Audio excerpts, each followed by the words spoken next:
about John Stewart, 70 time? I guess that's what you want your middle linebacker Well, to do. I mean, that's what this system's about. You know, Jonathan played well. He knows he can play better.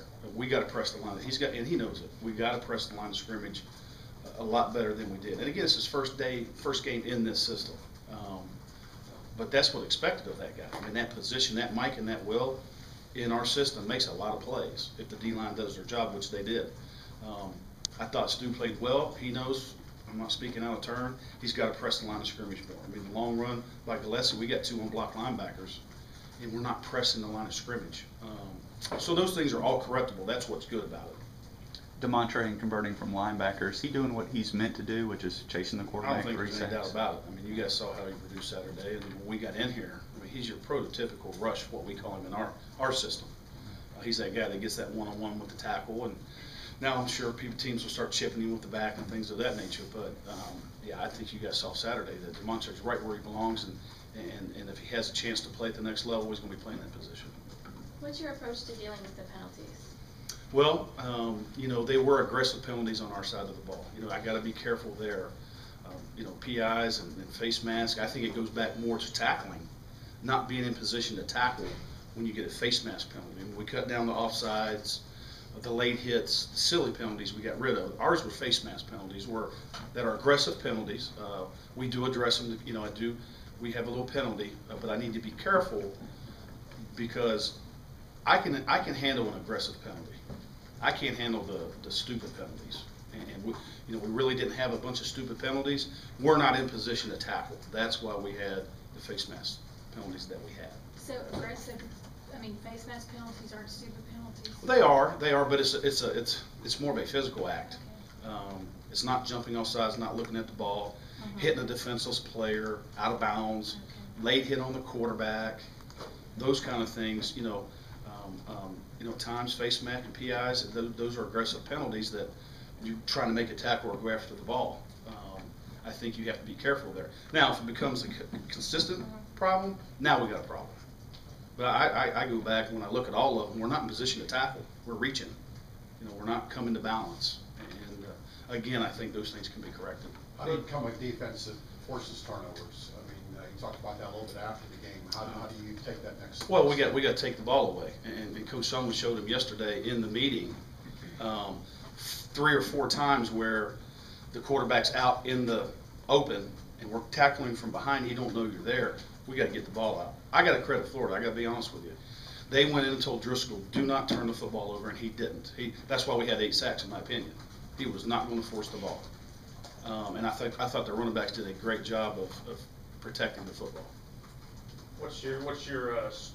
What are you stressing to your young corners this week? Tackling, tackling, and again, you know, they're a little fragile because they're young. It'll come, and we got the right secondary coach. I mean, Marshall Yates will get that done. I promise you. I've seen his DBs tackle at Boise. He will get that done. Again, it was the first game, and it's not like we were playing junk. I mean, we're playing some pretty talented guys out there. So it was a good first test for those guys. But now you're going to play SMU, more of a spread. You're not going to be like Florida. I mean, how difficult is it to go from that kind of transition from Florida's offense to SMU's offense? I hope not much. I mean, if you want to be good, you're going to have to run the gamut. You're going to face option, you're going to face spread, you're going to face power. That's what the great teams I've been around have been able to handle. And we got to make sure we can handle that. I mean, again, the way we practice, when we go against Coach Kingsbury at practice, you know, it's fast-paced, wide open, and then Coach Sumlin brings the ones down, and we do big boy football. So the transition, I hope, isn't bad. Coach Sumlin talked about on Saturday, you know, a lot of those plays that Johnny threw were designed to go kind of more vertical down the field. Did it matter just going in and saying, hey, it's okay to take some chances down the field, or how do you get them to do that more? Just reps, you know. It's for a young quarterback when things are moving that fast. And that second half, I mean, that's where you revert back to, you know, getting out of your hand and being safe with it. But I thought he made great decisions, and to not turn the ball over in your first start against that defense gave us a chance to win the game. But then you're talking about turnovers. He did a good job, but SMU just forced 10. So what do you say to a young quarterback when you put on film and they had 7 interceptions and 3 fumbles? Yeah, we're not Stephen F. Austin.